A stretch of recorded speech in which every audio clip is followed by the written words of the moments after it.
Entonces vamos a continuar nuestra temática de regresión lineal múltiple, ahora con la tabla de análisis de varianza y covarianzas en regresión múltiple, ¿ya?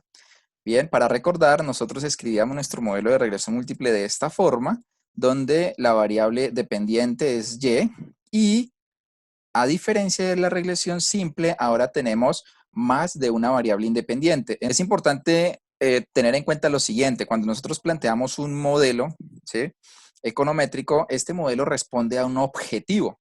Por ejemplo, logaritmo natural del PIB, así hay que escribirlo, porque vamos a hablar de crecimiento económico, que depende de, llamémoslo de esta manera, industria manufacturera, industria manufacturera, IM, ¿ya? Pero, ojo, adicional depende de otras variables, ¿ya? Voy a hacerlo de esta forma, que quede de una manera mucho más condensada esas otras variables, como una sumatoria. Voy a ahorrarme el tema de los índices y voy a pensarlo aquí así, donde tenemos unos betas, que son los coeficientes que miden la relación de estas otras variables. Voy a quitar estos subíndices para dejarlo de una manera simple, ¿ya? Y solamente indicar lo siguiente, y es que el objetivo es medir el impacto de la industria sobre el PIB. Pero ojo, ojo con esto, hay otras variables que tienen efectos sobre el crecimiento económico. En ese sentido, en muchos modelos es necesario colocar otras variables independientes que aquí estarían incluidos en esta matriz X, a las cuales se les conoce como variables de control. Variables de control son aquellas que también influyen sobre la variable dependiente. Por ejemplo, sobre el crecimiento económico. Influye el capital humano. El capital humano entonces debería estar aquí dentro de sus variables independientes. Entonces, en el caso de aquellos que están trabajando el PIB como variable dependiente, ¿sí?, o el crecimiento como variable dependiente, entonces deberían de tener en sus independientes el capital humano, deberían de tener en sus variables independientes tal vez temas de innovación o tecnologías de la información o las instituciones o la infraestructura o la eficiencia del mercado. Es decir, otro tipo de variables que influyen sobre el crecimiento económico. ¿Quién les dice a ustedes qué tipo de variables? Pues la respuesta es bastante sencilla y es la teoría económica. Eso nos obliga entonces a buscar referencias bibliográficas acerca del PIB o del crecimiento económico, ¿ya? En ese sentido, la regresión múltiple pues juega un papel muy importante, porque fíjense ustedes que aquí tenemos más de una variable independiente, la de objetivo, que en este caso es la industria manufacturera, y las de control, ¿ya? Por lo tanto, en adelante, la econometría que nosotros vamos a realizar, estoy hablando no solo de econometría 1, sino de econometría 2, de sus trabajos de grado, de sus proyectos de investigación a futuro, van a tener que expresarse de forma como una ecuación de regresión múltiple, de esta forma, ¿ya? Bueno, cualquiera de las dos está bien, ¿listo? Ahora, esto por supuesto hay que escribirlo pues mucho mejor, ser más rigurosos con la escritura. Yo lo he hecho de manera ligera para hacerme entender. Pero a lo que voy es a lo siguiente. Siempre nosotros vamos a tener un modelo de regresión lineal múltiple. En la clase anterior veíamos que los betas se calculan de esta manera, ¿sí? Y en ese sentido, entonces podemos nosotros pasar a la construcción de la tabla ANOVA con el fin de poder saber si el modelo es globalmente significativo o no. Además de poder saber si el modelo tiene una buena bondad de ajuste o no a los datos. La estructura es la misma que en regresión simple, donde tenemos la causa de la variación, los grados de libertad, la suma de cuadrados, los cuadrados medios y el estadístico F para hacer la prueba de significancia global. Entonces, con relación a al modelo, tenemos que estas son las fórmulas, ¿sí? Todo expresado de manera matricial, sobre todo aquí en esta en esta parte de la suma de cuadrados. Tenemos la causa de la variación debido a los residuales o al error, y también está expresada de forma matricial, y la suma total de cuadrados, entonces la suma del modelo y del error. Aquí está pues los cuadrados medios y al final sirve para calcular el F el estadístico F o F calculado. Este es el R cuadrado, es la fórmula del R cuadrado, suma de cuadrados medios o la suma total de cuadrados, y que en el ejercicio debemos calcular para el modelo anterior de hace 8 días, calcular el estadístico F para significancia global y la bondad de ajuste, pero ojo, entra un concepto en juego que se conoce como el R cuadrado ajustado. Este es nuestro R cuadrado. Nosotros hemos aprendido que se utiliza para medir la bondad de ajuste en un modelo. Solo que este R cuadrado pues es bastante sensible al número de variables que se vaya incluyendo. Es decir, que entre más variables, el R cuadrado va mejorando. Por lo tanto, surge una nueva medida que es el R cuadrado ajustado, el cual tiene en cuenta o pondera el número de variables, ¿sí? De tal forma que es una medida pues mucho más aproximada a la verdadera bondad del ajuste, de tal forma que si se le incluyen más variables, pues no importa, al fin el R cuadrado ajustado ajusta la bondad de ajuste a ese número de variables. Listo, entonces aquí con nuestro ejercicio dice, este es nuestro modelo que hemos venido trabajando, es decir, explicando el desempleo a partir de la población económicamente activa, las importaciones y la inversión. Bueno, ahí nos piden qué debemos hacer. Los datos para diligenciar la tabla NOVA son el K, que es el número de parámetros, y el N, que es el número de observaciones. De tal forma que vamos a hacer uso, para la NOVA vamos a hacer uso de estos parámetros, ¿sí? Estos fueron estimados pues con el software desempleo igual al beta 1 estimado, beta 2, beta 3 y beta 4. Son muy aproximados a los que nosotros estimamos de forma manual, ¿ya? Solo que a partir de aquí, para la tabla NOVA, pues vamos a utilizar los del software. Listo, entonces de esta manera tenemos que el vector de los betas es 1,80, 0,23, menos 0,16, 0,31 con todos sus decimales. Que la matriz traspuesta X es esta, ya la habíamos visto antes, que este es nuestro vector de Y de la variable dependiente. Y entonces con esa información podemos hacer los cálculos de la tabla NOVA. Tenemos K-1, que es igual a 3, son los grados de libertad de los errores y del modelo, N-K igual a 1, N-1 igual a 4, que los grados de libertad totales. La suma total, la suma de los cuadrados medios es igual a esta expresión matricial que ustedes ven ahí. ¿Ya? Es el producto de las matrices. Tener en cuenta que las matrices para que se puedan multiplicar deben deben tener igual tamaño para la multiplicación. En este caso entonces tenemos que el parámetro beta traspuesto va a ser de columna, como lo veíamos antes, a fila. Ya esta sería la matriz X traspuesta, también pasar de filas a columnas. Y el vector Y no hay necesidad de transponerlo. N, el número de observaciones, y Y barrita al cuadrado es el promedio del vector Y al cuadrado. En ese sentido, N es igual a 5 y el promedio de Y al cuadrado es 6 es el promedio, al cuadrado daría 36. De tal forma que la suma de cuadrados medios va a ser igual a beta traspuesto, que es este vector, por X traspuesta por Y, menos 5, que es N, por el promedio de Y al cuadrado. Haciendo estas multiplicaciones, nuevamente, ¿cómo hace uno? Pues multiplica esta componente del vector, 1,8062, por 1, más 0,23 por 21, más menos 16 por 20 más 0,31 por 3.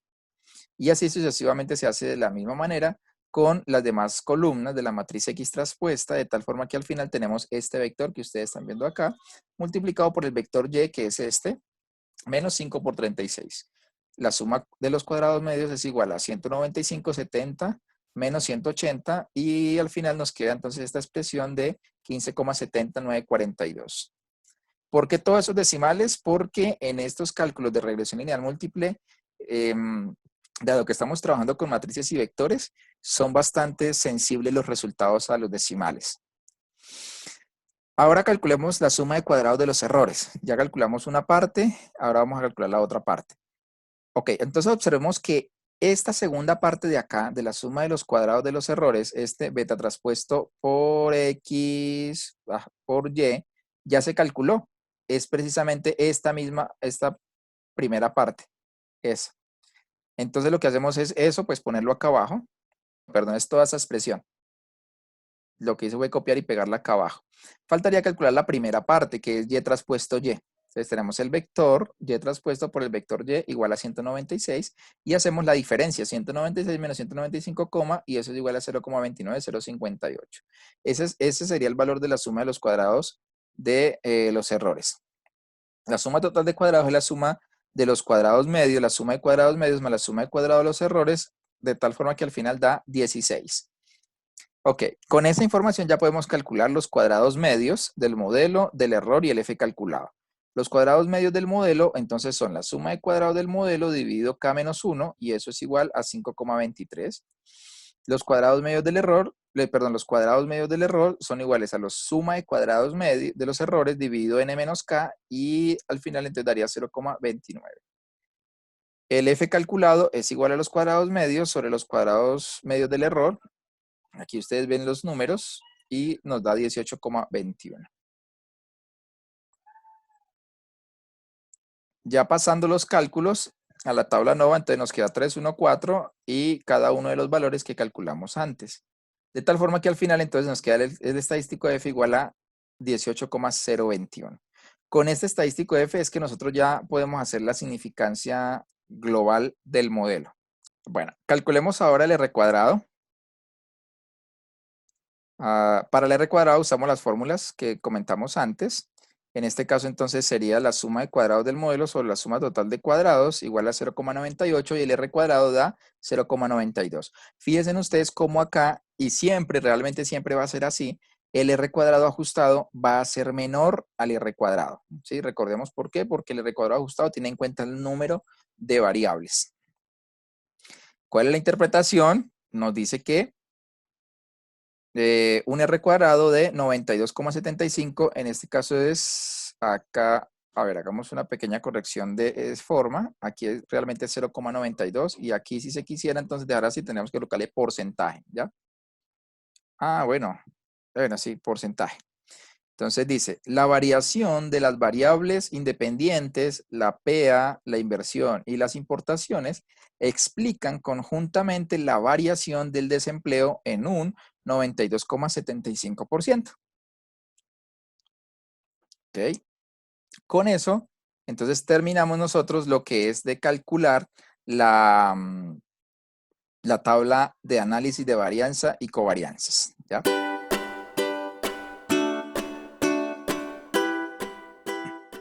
Y voy a empezar a hacer lo siguiente. Voy a cambiar los nombres de la variable 1, 2, 3 y 4 a cada una de las variables que trabajamos en el Word, o sea, desempleo, PEA, inversión e importaciones. Y voy a hacer la regresión múltiple. Rec, luego sigue la variable dependiente y ojo, a partir de ahí, todas las demás variables van a ser las independientes. Por ejemplo, en este caso la PEA, luego la inversión y luego las importaciones. Control D. Y aquí tenemos nuestra ventana de resultados. Fíjense, por favor, de la tabla nova, que nos da igual al cálculo manual, del R cuadrado, del F calculado, que nos dio aquí 1796. Allí en el Word nos dio 18,021. Como son unos datos teóricos pues para que nos facilite la presentación del cálculo en el Word, pues no nos va a interesar la significancia. Ya ahorita lo vamos a hacer con los datos reales. Tenemos el R cuadrado que hemos aprendido, 0,9818 en clases anteriores. Aquí estaría 0,982. Y el R cuadrado ajustado que es 0,9275. Y en este caso el R cuadrado ajustado es 0,9271. Que en últimas, pues efectivamente son lo mismo o casi lo mismo. En un 92% es la variabilidad de la variable dependiente que se explica a partir de la variabilidad de las variables independientes. Los coeficientes son los estimados y son aquellos que esperábamos en teoría que se obtuvieran. Vuelvo al do file. Voy a estimar los datos para Colombia. Efectivamente, ahí están los datos. Veo en el editor de datos. Ahí están los datos del periodo 91 al 2006. Voy al do file y voy a hacer la regresión. Listo, aquí está la regresión. Entonces, a la luz de esta regresión y con unos datos ya reales para la economía colombiana en este periodo, fijémonos cómo el modelo calcula el F calculado, ya, de nuestra tabla ANOVA de regresión lineal múltiple y nos da el p-valor del estadístico F. Con este p-valor del estadístico F es que nosotros, o por lo menos yo les he enseñado y les he pedido que se haga la prueba de hipótesis de significancia global. Nosotros debemos plantear la hipótesis de significancia global de esta forma, miren. Voy a copiar aquí en el Word cómo lo debemos de hacer. Prueba de hipótesis de significancia global. Ok, entonces la hipótesis nula y tenemos la hipótesis alterna, H0 o HA. Entonces para la hipótesis nula nosotros debemos decir, acá insertar ecuación, que el parámetro beta o los parámetros betas, a ver, busco los parámetros beta por acá arriba. ¿Dónde está el modelo? Voy a llevarme todos estos parámetros. Acá abajo.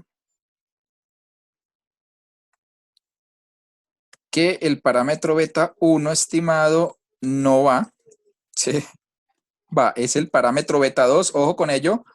En la hipótesis nula de la prueba de significancia global se hace solamente para los parámetros que están acompañando variables. Por lo tanto, beta 1 no va. Entonces tenemos que beta 2 sea igual a beta 3, igual a beta 4 y este igual a 0. Esa sería nuestra hipótesis nula. Todos de forma conjunta. Y en la hipótesis alterna, lo que se requiere es que al menos 1 sea distinto de 0. Y en ese sentido debemos colocar beta 2 distinto de beta 3, distinto de beta 4, distinto de 0. ¿Ya? Estas son nuestras hipótesis de significancia global. ¿Cuál es la decisión que tomamos? Revisamos el p-valor y lo comparamos con los niveles alfa. Si nosotros tenemos unos niveles alfa del 1%, del 5% y del 10%, entonces decimos que a cualquier nivel de significancia alfa, la hipótesis nula se rechaza. Y por lo tanto, el modelo es globalmente significativo. ¿Vale? Relacionado con el R cuadrado, es también alto, o sea, la bondad del ajuste en el modelo es bastante interesante, el 96%. ¿Ya? Con relación a las hipótesis de significancia individual, tenemos que, por ejemplo, para el beta 1, el p-valor es menor, es 0,00 menor al 1%, entonces es significativo. En el caso de las importaciones, también es significativo, ojo, al 5%. En el caso de la inversión, es significativo al 10%, al 1%, perdón, o sea, es individualmente significativo a cualquier nivel de significancia. Y en el caso de la constante o el beta 1, es significativo al 10%. Es importante lo siguiente, que cuando ustedes reporten estos niveles de significancia, lo hagamos de una manera muy profesional. Y sería algo así como del siguiente estilo. Permítanme acá. Voy a abrir una tabla en donde aquí vamos a colocar la variable, aquí vamos a colocar los parámetros. ¿Ya? Entonces aquí sería variable, aquí sería parámetros. Listo, entonces variable.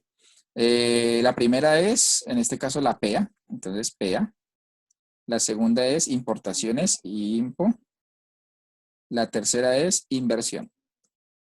Desde el inicio, ¿cómo deberíamos nosotros de construir la tablita? Y es tener las variables en una columna y en la siguiente columna tener los parámetros. Entonces, por ejemplo, el parámetro de la PEA, bueno, perdón, aquí me faltó la constante. Constante. Entonces, el parámetro de la PEA es igual a este que ustedes ven acá, voy a copiarlo y lo pego aquí. Y aquí daría 0, ¿listo? Debajo, entre paréntesis, voy a poner la desviación estándar. Listo. Y aquí sería 0, en el caso de las importaciones, entonces sería este valor.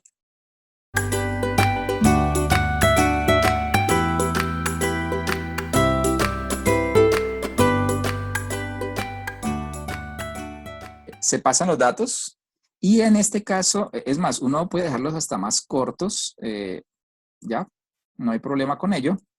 Voy a dejarlo solo con el primero, pero ahí sí igual sería con los demás. Y ojo con esto, miren, vamos a colocarle unos asteriscos a los parámetros. A nivel de la comunidad científica en economía y también en otras disciplinas, se ha llegado al acuerdo de que los parámetros estimados tengan unos asteriscos al lado que muestren si este parámetro es significativo o no lo es a ciertos niveles de significancia. Se ha entendido que estos niveles de significancia comunes, ¿sí?, y aceptados son los siguientes, son el 1%, significativo del 1%, al 5 o al 10. Entonces, aquí, por ejemplo, este parámetro, el de la PEA, si nosotros revisamos los resultados en el Stata, nos dice que el p-valor es 0,0000, o sea, que es individualmente significativo el parámetro beta, en este caso creo que es el beta 2, para cualquier nivel de significancia. Es decir, es mucho menor al 1%, entonces ahí colocamos 3 asteriscos. En el caso de las importaciones, si revisamos, es significativo al 5%. En el caso de la inversión, es significativo pues al 1%, o sea que tiene 3 asteriscos. En el caso de la constante es significativa al 10%. Entonces, espacio, un asterisco. De esta manera es que nosotros vamos a reportar resultados. Siempre lo vamos a hacer de esa forma.